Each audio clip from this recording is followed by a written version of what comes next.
All right. Yes, and we're live. Thank you for joining me today, Evo. This is so fancy. I don't even know what's happening. To be honest, I also don't know what's happening, but I'm just gonna pray that it looks good and sounds good. I mean, I feel like I'm in one of those 360 things on the red carpet where they're like, they do all the. Evo, tell us who you're wearing. ASOS. The Goodwill in Metairie. No, right. Glitter sale. But let's just get started. Y'all, thank you for joining us. For everybody who's tuning in that's not Evo and has no idea what's going on, this is something that I've been thinking about doing for quite a minute, called Conversate, where I really just sit around and have conversations with people who are in my life, who I think are amazing and dynamic, and also trying to uplift and honor the art of conversation, how much learning, how much sharing, how much vulnerability, and just how much process of being in conversation with one another, particularly when like people of color in conversation with each other and aren't just like small talk and like passing time, but really being like what's good and like meeting that on different levels. This first series of conversations that I'm having with people are people who are gender expansive, gender variant, gender fluid, all types of ways, playing and negotiating and renegotiating gender. That's you. And so one of my favorite people who I've just like seen along a gender journey for the last couple of years has been Evo Barton. And Evo, I'm so excited to have you here too, because you're someone who not just is like in community in terms of our genders, but is in community in terms of like how we show up in the world, and as a writer, as a community activist and cultural organizer. So yeah, please introduce yourself to the people who are listening before we just get into the conversation. Yeah, absolutely. My name is Evo Barton. I use they, them, or he, him pronouns. I am a Black and Filipino transgender and non-binary poet and artist. I say poet and artist because poetry is my main shenanigans, and then I cross media a lot, or show up for other artists in that way. And then as of right now, my job where I have to clock in and stuff, is that I'm the appointed steward of a housing project for chronically homeless gender diverse folks in Seattle, Washington. That's dope. How did you get into that work? Honestly, I've been doing queer public health work sort of on and off for the past 6 years. The organization I currently work for was able to recruit me from my relationship with a lot of the folks at that org. Also being that I'm like a former client of theirs, they're a legal services org, and I'm a former client of theirs. So, yeah. Go on. So do you want to tell us a little bit about what it is that you all do? What does it even mean? Some folks might not know when they hear the term chronically homeless, and what kind of interventions you do and why it's important specifically for the community that you work with.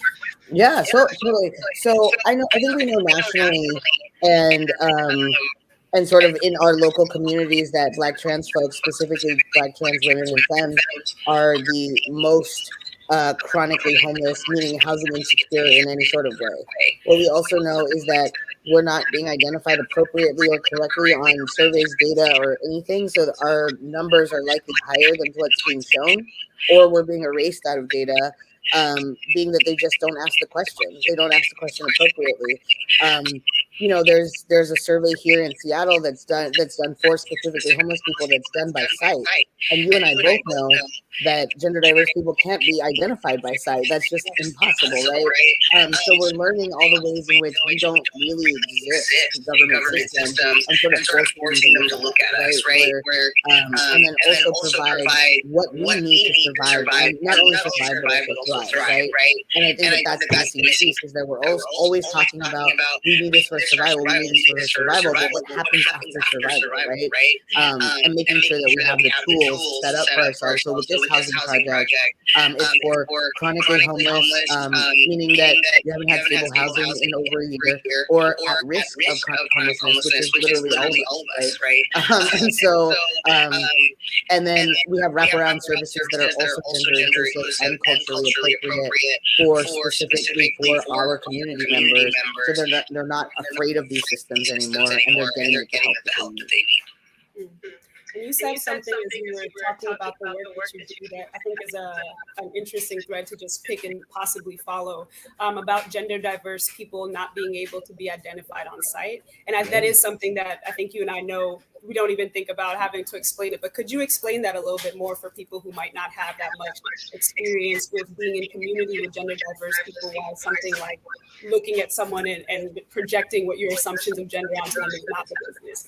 Right. And so I think that we all exist in our body in the way that we believe, and that is not in the way we know ourselves to be. And I think that because of the ways in which like gender is just so rigid in society, that folks automatically assume that we fit into either of those boxes, right? The male box or the female box. And I think that, I think we saw this argument happen with the trans bathroom argument, right? Where it's like, I don't want a trans person in the bathroom with me. And it's like, but trans people have been using the bathroom next to you for all of your life. What are you talking about? What do you think a trans person looks like? I'm sorry, I lost audio. Oh, I was just saying, and what does that when someone says that, what do you imagine a trans person looks like that you're like, this is not, you know what I'm saying? Right. It's like, I feel like there's like this very key idea, and often, like, to be honest, it's because we target trans women this way. When we think of trans, we think of this trans woman, right? Like immediately, or at least society does. That is, this villain of some kind, or is very distinguishable in a crowd, which is absolutely not true. Right. And so I'm wondering, this is something I've been trying to think through as I have conversations, particularly with my parents, around gender. What is gender? As I talk about it, I'm like, oh, what is this shit?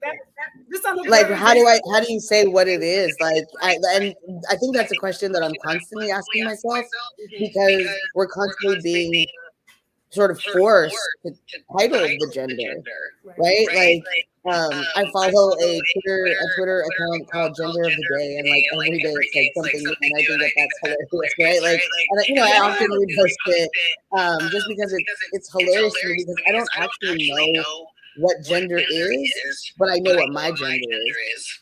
Right? Like, that's the weird part about it. It's like, I for sure know what my gender is. I can describe it to you. I can tell you how it feels. I couldn't give you a title of it. But I also don't know what gender actually is supposed to be for everyone, right? Yeah. So that's why when you said what is gender, I'm like, what? No. No, for real. I also am often just like, I don't know. Right. Because, yeah. Even when I think about what my gender is as I understand it, and also as how people perceive it, it shifts. Even if I was looking the exact same, depending on where I am, people's perception and understanding and legitimization of my gender changes based on how them and whoever has taught them and reinforced gender defines it. So when I come back home in Kenya, for instance, the ways that I quote unquote play with gender over here don't really translate sometimes, because there are different gender expectations over there. Right. When I'm with Black folks, they're different than when I'm with people of different ethnicities. There's just all these ways that gender is constantly fluid without necessarily us having to be fluid, because gender isn't a thing. And I've never really been able to hear a static definition of gender that holds across, let alone like leave trans and gender queer and variant people who are consciously like renegotiating it. But even with like cis folks or people whose quote unquote gender matches what they're assigned with at birth, like none of those definitions seem to hold across the board either. Right. Yeah. So, like, because there's always something that you want to like be like, well, maybe not that thing, and then maybe not this, and then the way I do it is that, like, there's always some kind of argument to the way it's being defined.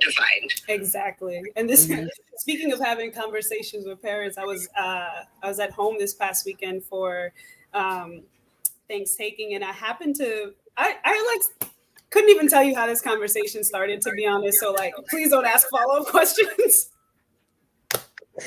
But my mom and I got into a conversation about like animals, right? And the fact that like human beings at the end of the day, we're just animals who have just like made ourselves like self-important in terms of the whole world, right? But when you look at us in the greater scheme of the world, we are in a relationship to these other animals, other species, and we've projected our own ideas of gender onto them, right?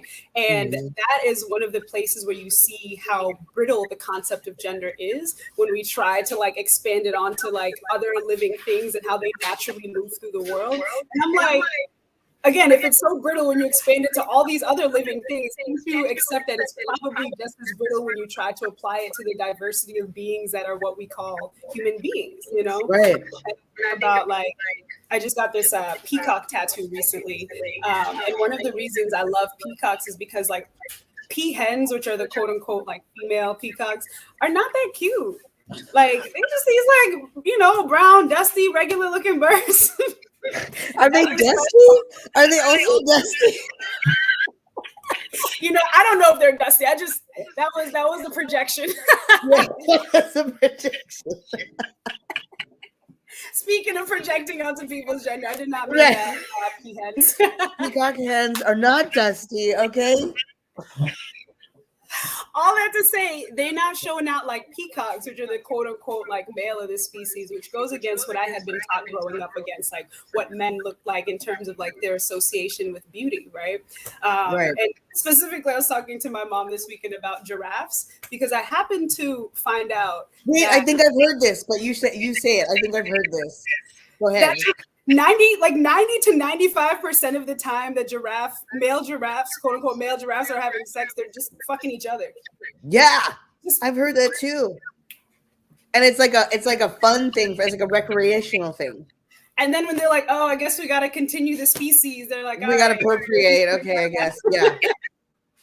But I feel like peacocks, there's like a similarity to masculinity in that, like I think of peacocks, you know, with the big, beautiful, you know, when they, you know, show out or whatever, is like very parking lot pimping to me. Like, you know what I mean? Like, I just feel like you've been there. Like, you know what I mean? Like, you've been leaning up on your car in your new whatever, your new Fashion Nova outfit or whatever. And like, it's very peacocking. So I think that's the interesting part too, is like, how did we take from each creature and decide that was part of gender? Yes. Yeah. I can think about like going back to different times that, like we were saying, human beings ourselves have allowed ourselves to peacock or to be pretty and that be associated with different genders. So I love looking at like the 70s and even in Kenya where you're just like, wow, a lot of these men are just very pretty. Like, and that was associated and accepted with masculinity. And even, you know, the often repeated one where it's like pink used to be associated with boys and blue used to be associated with girls, and somewhere in the history of humanity they switched and now we're like so rigid about them. And I don't know, I'm just so interested in the ways that like things are so clearly fluid throughout history and hold so rigidly in their historical moments in time. Yeah.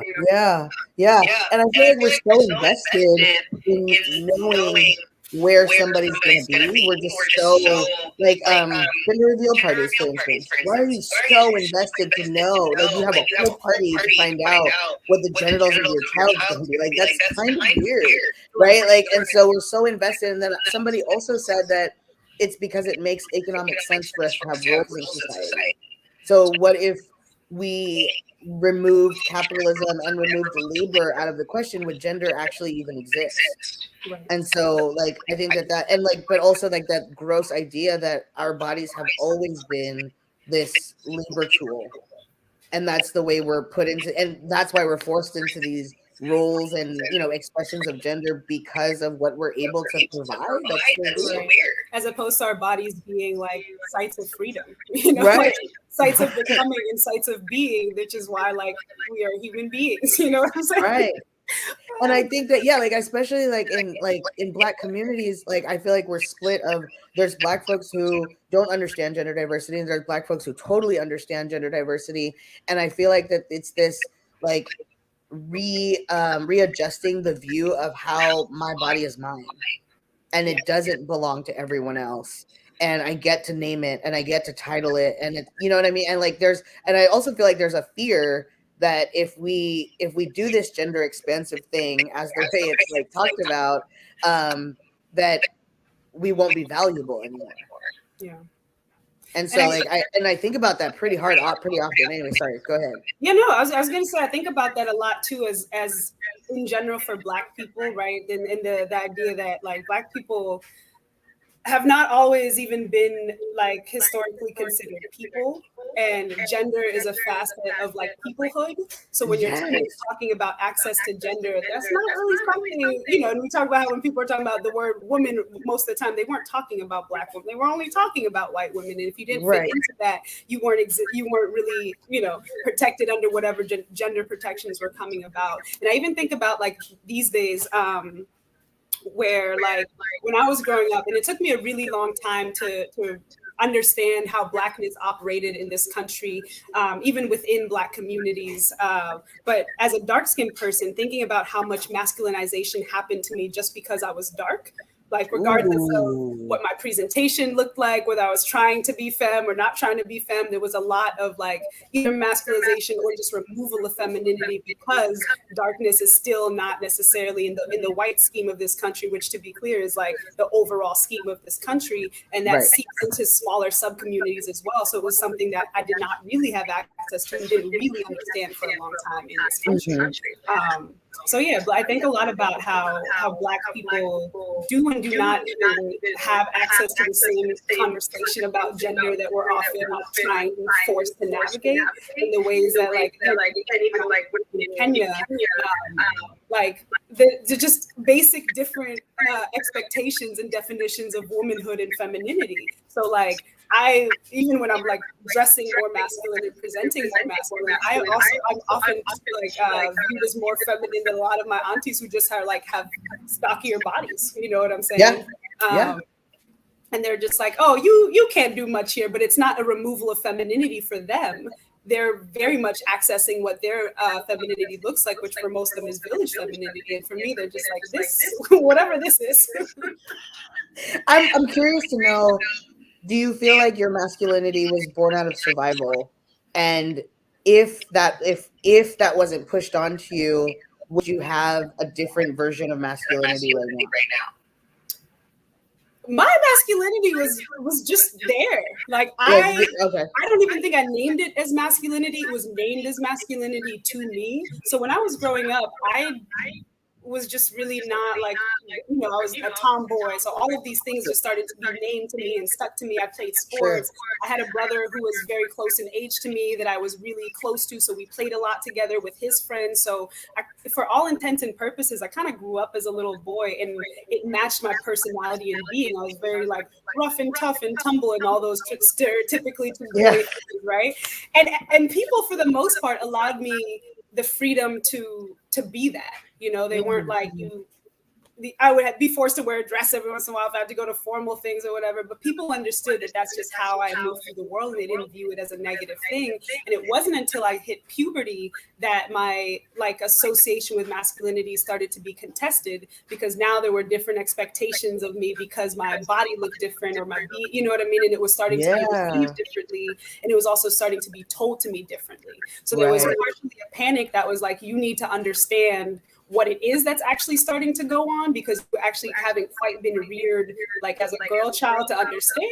And also like there's like you also have to now start conforming to these ideas of what it is, because these things are happening to your upbringing. And what was the second question that you had asked? Do you think that had that not been forced onto you, that your masculinity would look different?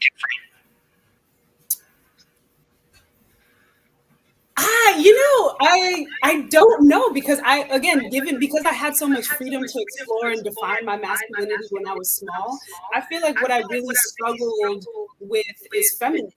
And so throughout my 20s, I really, really struggled to like identify with being a femme, dress as a femme, and just like femininity in general. And I had to make like conscious efforts and decisions to do it and overcome it, and redefine what that experience was for myself, as opposed to masculinity, which again I was given so much freedom and joyful freedom in exploring it when I was small, that I feel like I was able to learn a healthier masculinity than I probably would have learned, than probably like my brother learned, for instance, because also I was also being put into spaces that like I was saying earlier, I'd be like put into a dress and then forced to go do like girl things. And so it was balanced out with this idea that like I still had to learn to function through the world in a certain kind of way, even though I chose this kind of way. And it reinforced just like a more balanced way of being in the ways that I chose to be, because I just knew how to be in a variety of different ways. Right. Yeah, no, totally. Yeah. And how about for you? How did you, how and when did you start like consciously negotiating gender masculinity? I think that what's interesting is that I'm divorced, and my partner's brother was transgender, or is transgender, pardon me, is a transgender man. And I started to question myself as I like navigated my relationship with him, which was complicated because he was living in the world as a white man. And at that time, I was living in the world as a Black woman. And so there was this constant dynamic, like, that just was not, there was something not happening between us. And I could not, like, and all of this. And I was like, and I found that I was resenting his privilege. And I could not find myself like to find a common ground with him.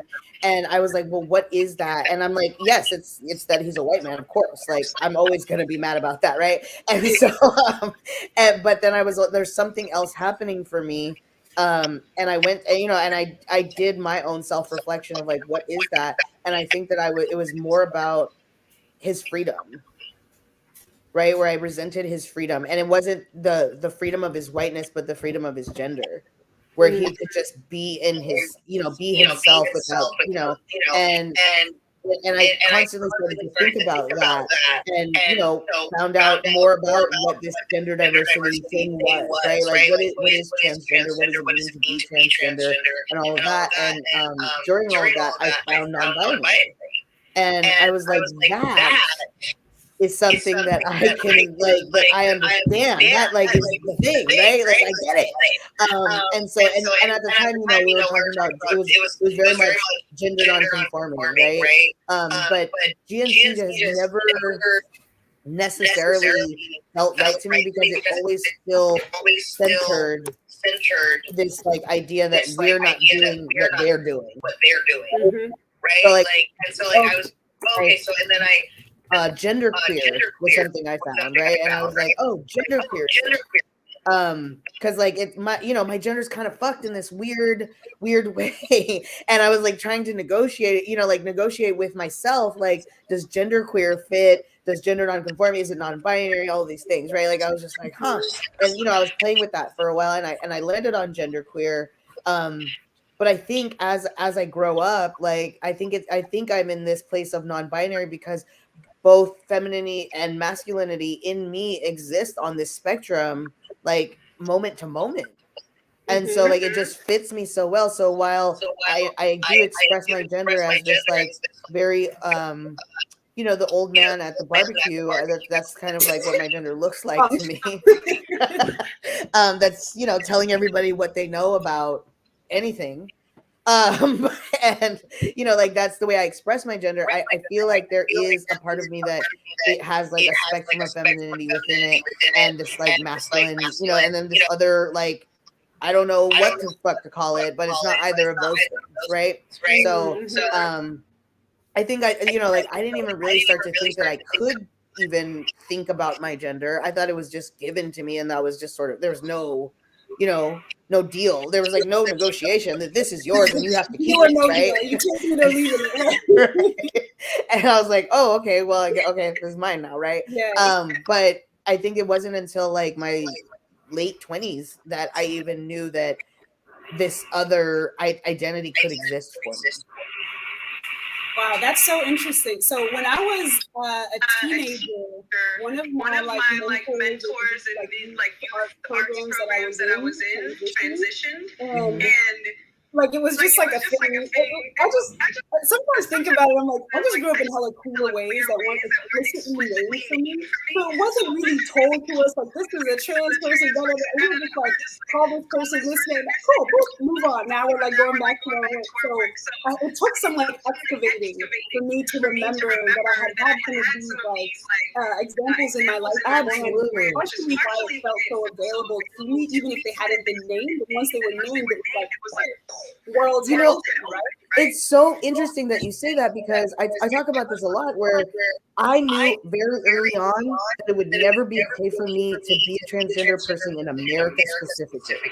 And it was I took a trip to the Philippines with my mom, and we were in some party in someone's house, I don't even remember, and there was a trans woman singing on the piano, and it was this gorgeous performance of this song that she was singing, and my mom went over to her and was very like woman with this person, right, and was talking about how beautiful she was and all of these things, and they were referring to her with the right pronouns and like all of this stuff, and she was a woman in the space, and there was no question about it. And at a young age I saw that, and then I saw what my mom would say or think, or the look on her face when she saw a trans woman in America, and I was like, what is the difference? Again, that right? cultural framing and that is so important. It's so wild, but it's so important. Yeah, like I was like, oh, you basically translated to me as a child that it would be okay if we were home, but it's not okay where we are now, right? Like it is absolutely not a thing you can do here, right? And so I was just like, what is that switch that you're able to do that? But like, so I was also lost in that sense of like, oh, that's not something that's mine. I can't do that, right? Like, I mean, I don't know if you remember this, but back in the day, there was this documentary about some white trans man, and he lived in a trailer in the middle of the forest, and his wife would yell at him through most of the documentary. She was yelling, and that was my only like sort of representation of transness, right? Like, so I was like, oh, I don't want to live in a trailer in the middle of the forest with some woman yelling at me, so I'm not going to be that guy, and that's not me, right? And so I think that it's so important for us to know the environment in which we're in, and why it is or not okay, or even that we don't even understand that what's happening for us because we don't have access to it. Yes. Yeah. Oh my goodness. Yes, in all the way. This is a side note. But yeah, when I was younger, I think the one I thought was like my first experience, whatever, was watching the movie Boys Don't Cry, and it was such like a tragic film too. That for a long time I was like, yeah, this is not. You don't want the only experience of your life, the example that you find to be tragedy. That doesn't seem like what make you want to become. If the becoming is just like an unbecoming, right? I excavated and thought about all of these different ways I had been shown gender diversity growing up. Like I remember one of my first memories of like Northampton, which is in Massachusetts, which is where like the first gay wedding took place in America. Like it's hella gay, right? I don't think we knew that when we first moved there. And so my mom took us on a walk one day. It's the 90s. It's the late 90s, I think, early 2000s, late 90s. So my mom's wearing like a brightly colored windbreaker. You know what I mean? It's like multicolored, bright colored windbreaker, taking her little kids on a walk. And we run smack dab into the gay pride parade. And my mom is like dressed like, yes, whatever. She's a very like, shy, quiet woman. But I was like, ah, and I'm just there like. And I just remember seeing so many different people that I was like, that could be me. That could, like, it just activated all of these parts. I must have been like 7 or 8 years old, but it just broke this barrier of like, you cannot, because I've seen it, but I saw it.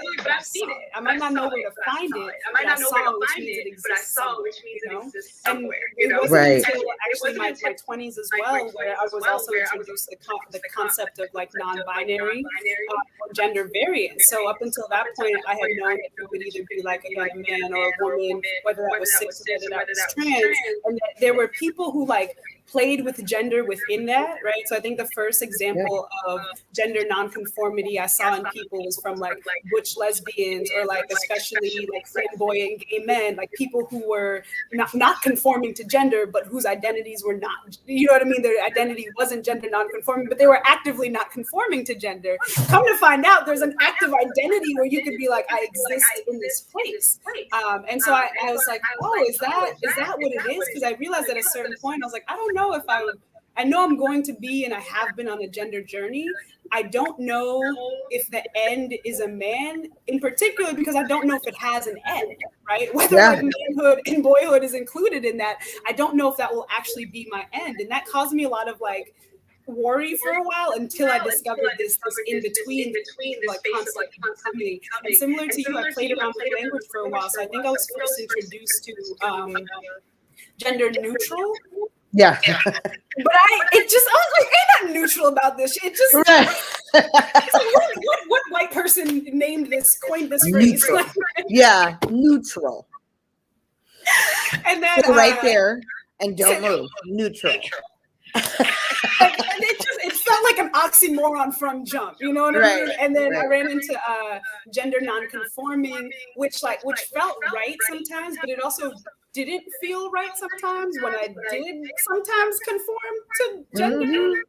I was like, oh, so I don't, and you know, as a writer, I'd be really picky with words sometimes. Like, I know generally what it means, but then like if it runs up against it, sometimes I could drive myself a little, you know. So I moved on from that, and I was thinking about non-binary as well, and I ran into similar issues about like, it's not, you know, I've talked to people who are like, let's destroy the binary, and the people, and I'm just like, you know what?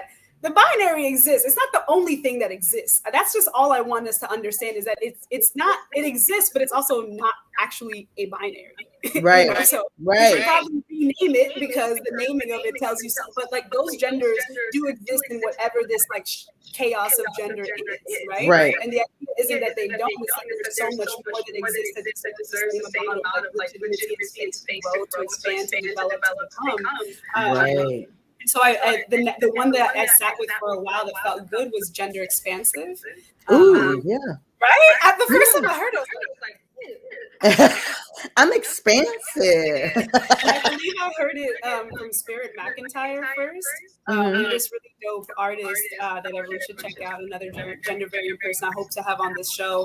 But then I sat one day and I was just like thinking about my gender and my experiences with gender, and kind of like what you were saying earlier, like wanting to name myself, right? Not name opposition to anything, or even in past. I was like, what has been relationship to gender? And I came up with gender renegade. And that's what I just like, that's how I name and I sit myself. And I locate and identify myself within the larger container of being gender fluid, because the idea of fluidity like speaks to me, one, is like a Cancer and just like a water person, of like the ocean is, and if you like zoom into different parts of it, it is so drastically different at any time than other parts. So I feel like, yeah, my gender is an ocean, you know, like that. It is. That's wild. I love that. Because immediately I think of those glowing squid at the bottom of the ocean, and I feel like that's another gender all by itself. You know what I mean? Like sometimes my gender is a glowing squid. It is. Yeah. And it's beautiful, Ebo. Yeah. It glows to talk to you. It doesn't have to talk to you. It just glows. It just glows. I love it. And that is communicating if you know how to listen, you know? Boom. Oh my God. It all comes back. It all comes back to communication. Let me tell you. Yeah, so let me see. I was supposed to ask questions. Oh, right. Yeah. These things happen. Oh, we've actually covered a good number of, you see what conversation does? It just takes you where you want to and need to go. Look at this. It's like conversate, you know? Yeah, I'm actually really curious to hear more about your experiences with gender as a Black person, and kind of like you were saying earlier, as a Filipino person, and how those, like the intersections of those cultures have informed or like restricted or didn't inform your gender journey throughout your life, and how you're now like negotiating them as you know, as an adult who can understand that part of our job as like cultural stewards is to choose what parts of our culture we maintain and like choose what parts that we don't, because it's not actually like for cultural survival. Ooh. Wow. Okay. So, oh my gosh. So I feel like my gender was informed by my sister, who my older sister, who came out who is and came out very early on in my years, and she has existed as a butch lesbian for most of my life, right? And so I felt like there was this culture of Black butch lesbianism that I was invited into, right? Like that I had to, and like how I had to exist with, and like so I was like, oh, constantly being like, am I doing this right? Are these the right Birkenstocks? Like, do I wear socks today? Like, you know, like I was constantly like, is Home Depot the right first job? Or you know, like I was like, oh no, right? And if you hear me talk, it's constantly this like sight of me, and it's not anything of how I feel or how, and you know, like the feelings of it by any means. It was like, oh, I don't know how to exist, and when and so there was that, and then I also saw this Filipino information coming in where in Filipino culture, when you're a masculine lesbian, you're basically assumed as a boy.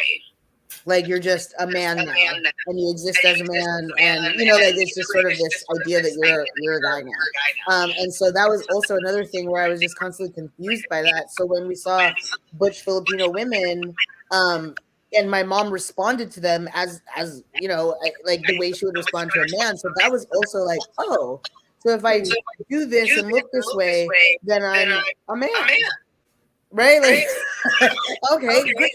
That works. If I do many things, I become a man. Right. And like, and I feel like with black butch lesbianism or studs, there is also this idea that the masculine, there's like a very binary existence that happens sometimes. And so I was like, okay, so if I wear this and I act this way, and you know, like, so there was this like sort of informing me of what masculinity could be. And what's interesting is that I didn't grow up with a lot of men in my life. So women were my example of masculinity my entire life. So I think that also informs the way my masculinity shows up, where it's not like it's not exactly like cis men, but there's a masculine element to it. So it's interesting. Like I was learning when, you know, I'm passing as male now, and men are starting to signal to me now in this no. It's very strange. I'm sorry, keep going. It's like, so like there's a culture of like when a man is in a room and there's no other men in the room, another man will like stand by me. We don't have to talk. He doesn't have to know me, but I notice that he's now there, right? Like, and I think men need to group together. Is that it? Like, I don't know. So like, again, like it's this like idea that I'm like deciphering this code, right? Like, or when an attractive woman walks by, I notice men look at me, my eyes. And I'm like, are we talking about her? You know, like, you know, and like it's this weird thing where, and I also have to challenge the ways in which I perpetuate harm because of my like unawareness of this new culture that I'm part of. So like I'm like, so not only is this like, so I'm entering this like masculine this vision or perception while I'm still holding on to this other side of masculinity, and trying to, you know, like not be harmful as I enter this world of man and testosterone. You know? Yes, no, I hear you, and that makes a lot of sense. And I think, you know, it's something that I've had to be more active and aware of, like you're saying, as I've transitioned in my own like experiences in the world, as being like, you know, if you are presenting as femme, this action is received differently than if you are presenting as masculine. And it doesn't matter what your intention is. It doesn't matter, like, even like who you are. Like, none of that actually matters if you are being perceived. It's like you're saying, passing as its own Yeah. It's all issues that people don't really tell you that you have to start navigating. And particularly in quarantine, I've been able to like, just like, not that I'm trying to, but just like pass as a man a lot easier because my Your mask and yeah. You know, and for some reason, I guess I have like a weak chin or something. I don't really know.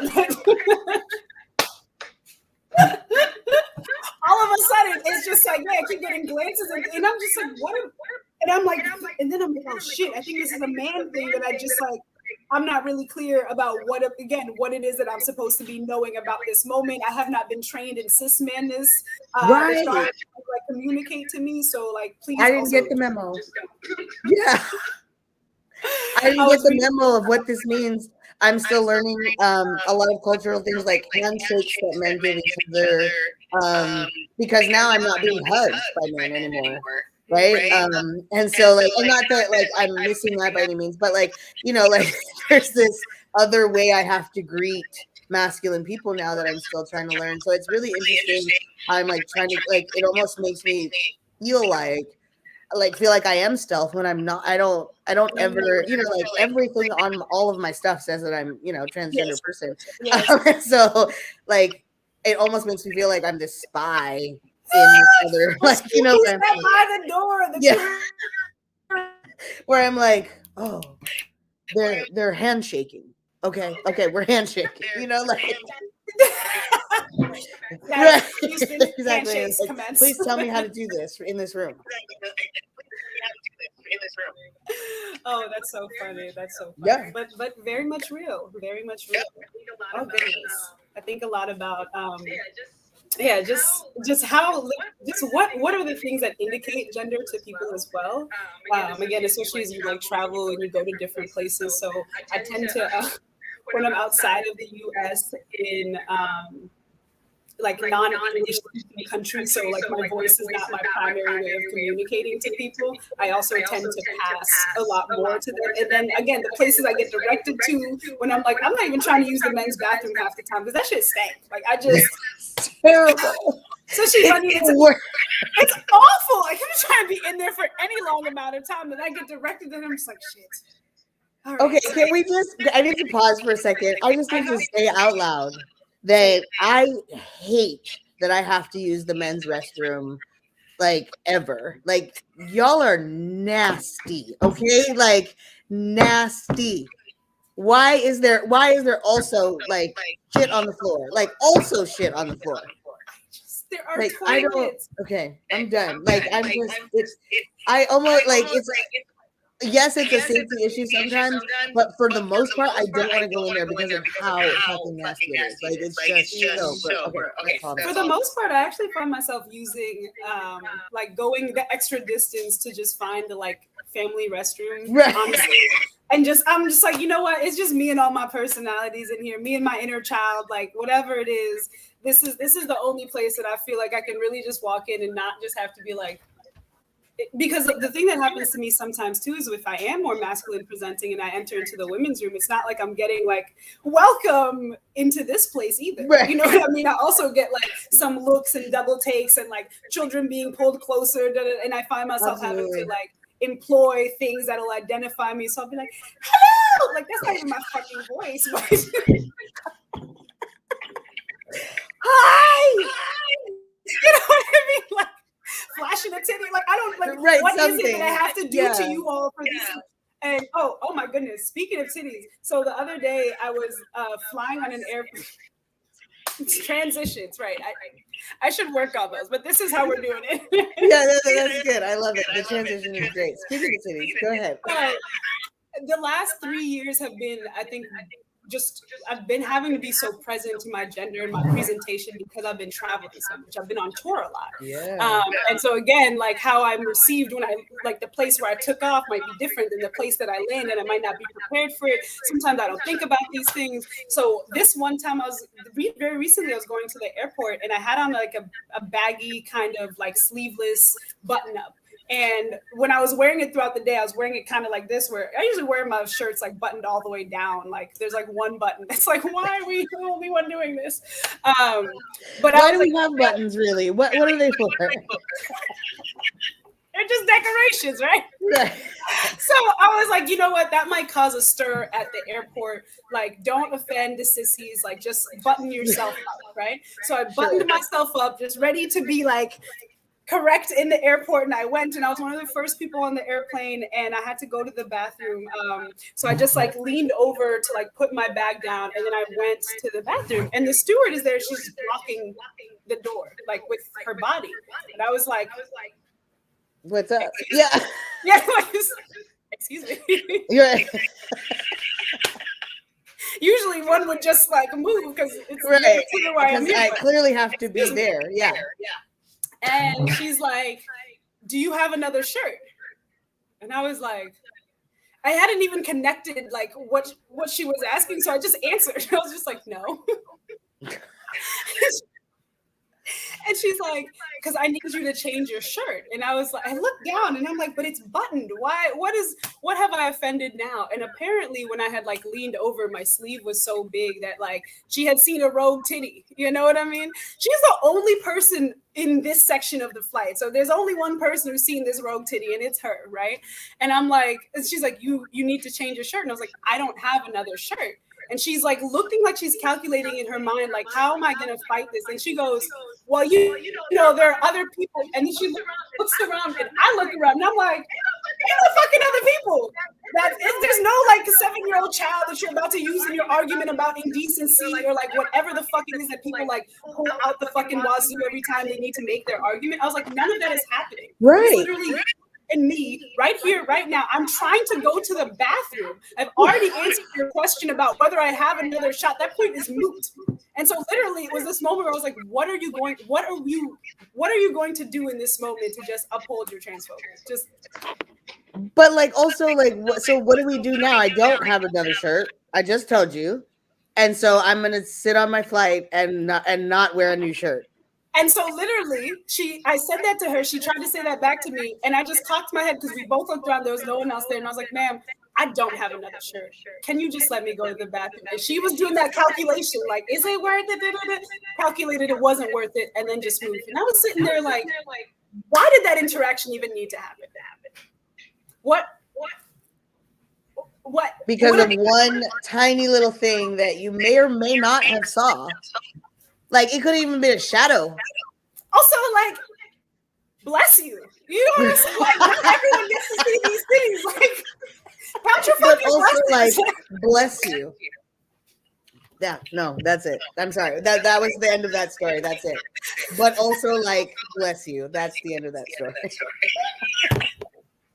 Oh God. So anyway, this is a real transition. So speaking about clothing and presentation, one of the things that I ask the folks to do on this podcast is to come dressed in a way that just affirms their being and the way they move through the world, and then just talk a little bit about fashion and clothing. I run a fashion blog. It's a bit defunct because of quarantine, but I realized in my 20s, as I was again negotiating femininity, masculinity, how much clothing and fashion meant to me. And then when quarantine happened, I got access to my closet again for the first time in like 3 years because I'd really been on the road. And it was like, oh my God, this makes me feel so good to be able to look like how I imagine I look like when I wake up. Pretty amazing. Let's talk about that eventually. We will, but you first. We're going to talk about me, but let's go to you and get it over with.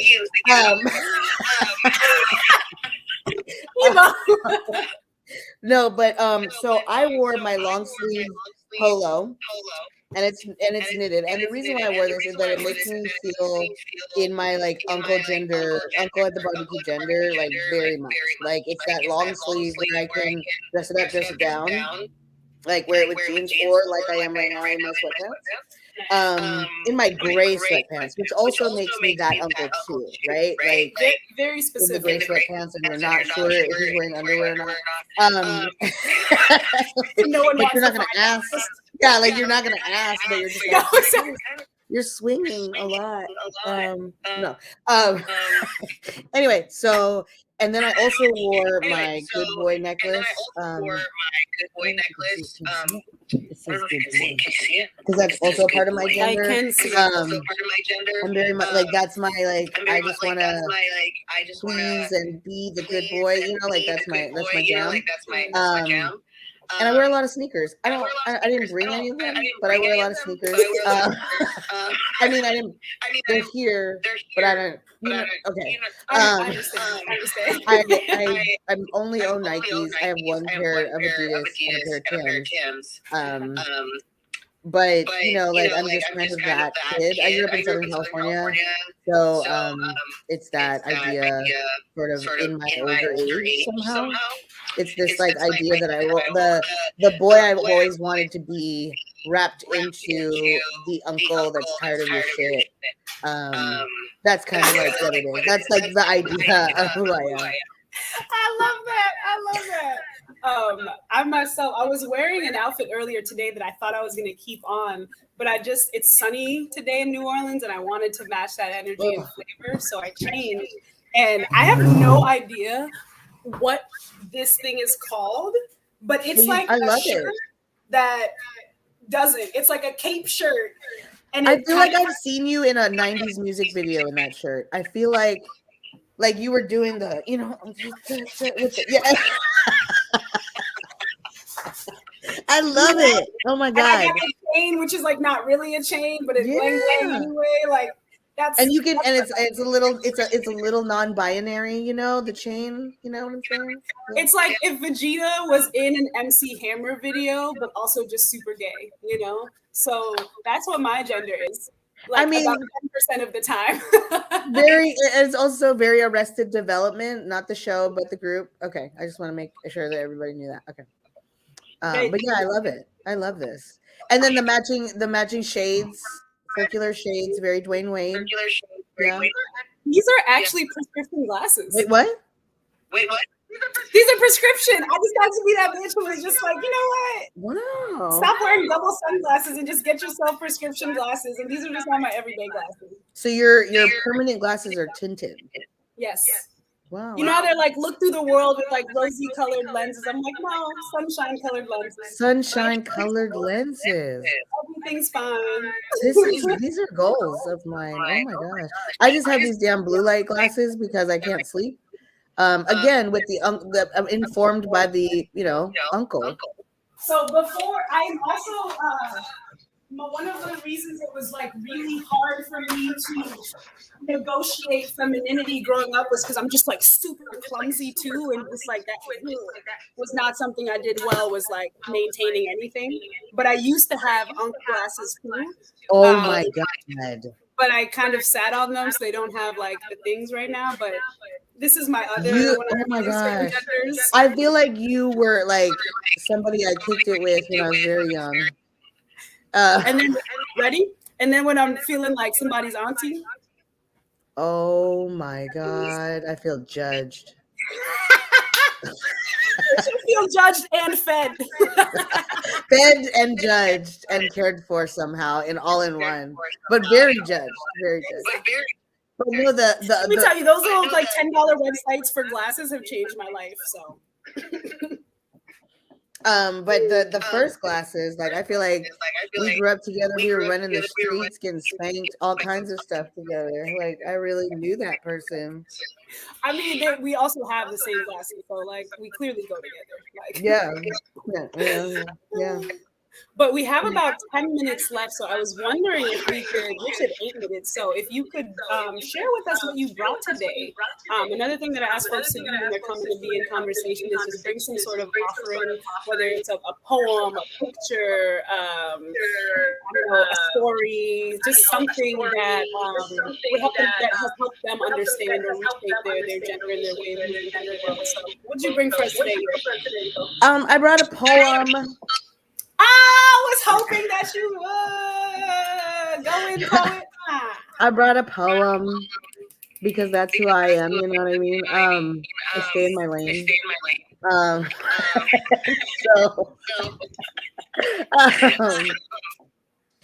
And it's a poem that I wrote because I was reflecting on Tevin Campbell. And I feel like Tevin Campbell, I feel like Tevin Campbell wasn't appreciated because of the and I want to blame it on time, but it's obviously just ignorance. But like I just feel like when he started expressing his curiosity about his sexuality is when he kind of got canceled. And I don't know that that's, and I just find it so unfair with the amount of love that queer Black folks are getting right now, like, and receiving from folks that might not even be queer also, is just wild to me. Like, you know, like I was just like, what would happen if Tevin Campbell was 17 right now, right? What kind of person would he be, right? So anyway, so this is my it's an open letter to Tevin Campbell from the Queer Future, or the song he did with Quincy Jones, Tomorrow, A Better You, Better Me. Come on. A Diplo decade before you spun our cross-colored overalls round and round, before Ashley Banks ever had a birthday. Free love was a disco ball. Sexuality was spread thin across our sweaty skin. Everyone is kissing everyone on the dance floor.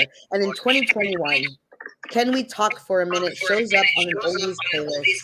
Your voice serenading an awkward inner tween inside of me, and I tell my friend between nostalgic blushing and recalling a 7th grade daydream that the 1970s could have held you better, could have hustled the haze over you, nestled you safe between the glitter and the polyester.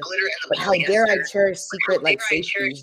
Like, I'm not out loud and proud every day. Like, I don't decorate myself in the culture, twist my tongue around the language like I have a right to build an imaginary closet around you. In 1991, we cared way too much about who your voice could have been for and less about how breathtaking your voice was. So we demanded an answer that you didn't even have yet, a language we nor you could even speak. Then I don't even know what they want you to do, Tevin. I've been living in the queer Black future. Here, we only dream of where we don't still question and demand impossible evidence from women and children and allow whom they've accused to continue singing along to our most precious moments. Like, we can compromise our values for an album, for a TV show, but only when they are straight men, only when their sexualities force themselves into our parties. They rebend their names to spell classic, fit easy into our mouths like buffet plate. But we've been ready to drink the holy water in the fires of hell that Lil Nas X found home in, because we've been told that that's where we'll end up so many times. In the queer Black future, we could love you. We have no titles, only beautiful Black bodies. We never joke. We bathe ourselves glorious. We take turns licking the shame off each other's back. We suck glorious from each other's bottom lips. Celebrate the sex we have and the sexy we are. We kiss each other under moonlights, Frank oceaning our way to joy. We dirty computer talk, and Kaylani said, "You should be here, Tevin." And I'll never forget that it was you that told us question mark babies that we could go anywhere that we want. Any road that we decided to take, all we needed was our precious dreams, and we did. And so now we dance, we grind, we speak out loud, we let our titties hang out, we sing, we live. And it is not perfect, Tevin. But maybe I am the fool that they call me to believe that sometime in this queer future that we are ready to love you forever.